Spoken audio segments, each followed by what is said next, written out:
I'm a 34-year-old woman, a public school teacher living in a quiet suburb. I bought my first home when I was 27. It wasn't fancy, just a basic 3-bedroom with old carpet, peeling paint, and a cracked driveway. But I loved it because it was mine. I worked summer school, took on after-school tutoring, and even picked up weekend jobs for years to save up for it. When the time came, I paid for everything myself. Every inch of this place, from the walls I painted to the floors I sanded, has my work in it. When I told my parents I was buying the house, they offered to help with the down payment. I thanked them but said no. I knew what their help meant: control, conditions, and constant opinions disguised as generosity.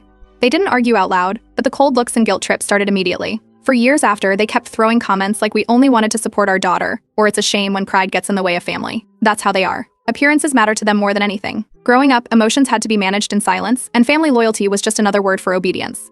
If you didn't follow the plan they had for you, then you were disrespecting the people who raised you. It's not that they're evil people, just the kind that views love as a transaction. 4 years ago, when I was 30, I became a licensed foster parent. That was something else they never understood.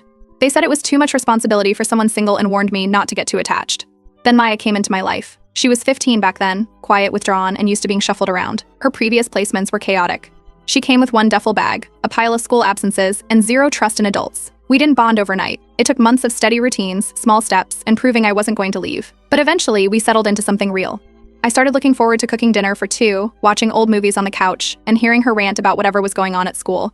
She had her own room, decorated exactly how she wanted. She brought color and life into a house that had only known silence before her. I never formally adopted her, but she became my daughter in every real way. My parents met her a few times. They were never openly rude, but I could feel the tension. They asked weird questions about her background, made passive comments about temporary guests, and never invited her to any family events. Behind my back, they'd refer to her as a project or ask when I planned to return to normal. Maya turned 18 last year. She aged out of the foster system, but I told her she could stay here as long as she needed. She had just started community college nearby, and I wanted her to have stability without worrying about rent or moving again. That's when my parents started circling back, this time with talk about legacy planning. They brought it up casually at first. Something about how I should prepare for the future by putting the house in their name to streamline inheritance. I shut it down immediately. The house was mine. I paid for it. I renovated it. I wasn't giving anyone else a say in it, especially not people who never helped build it. They didn't let it go. The next time we spoke, they said it wasn't safe for me to be making legal decisions influenced by someone with no blood connection. They claimed I was putting their future at risk by not protecting family assets. According to them, Maya shouldn't be living in a property that would eventually become family inheritance. That's when I realized how deep their entitlement ran.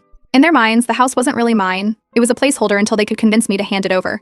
I told them, flat out, that Maya was my family. They had no say in my home, my decisions, or who lived here. They tried to guilt me, calling it a betrayal, saying I was choosing a stranger over the people who raised me. I reminded them that I bought this house alone, maintained it alone, and that no one else had ever put $1 into it. That was the last real conversation we had. After that, they started distancing themselves. No more calls, no invitations, no check-ins. But before going silent, they made one thing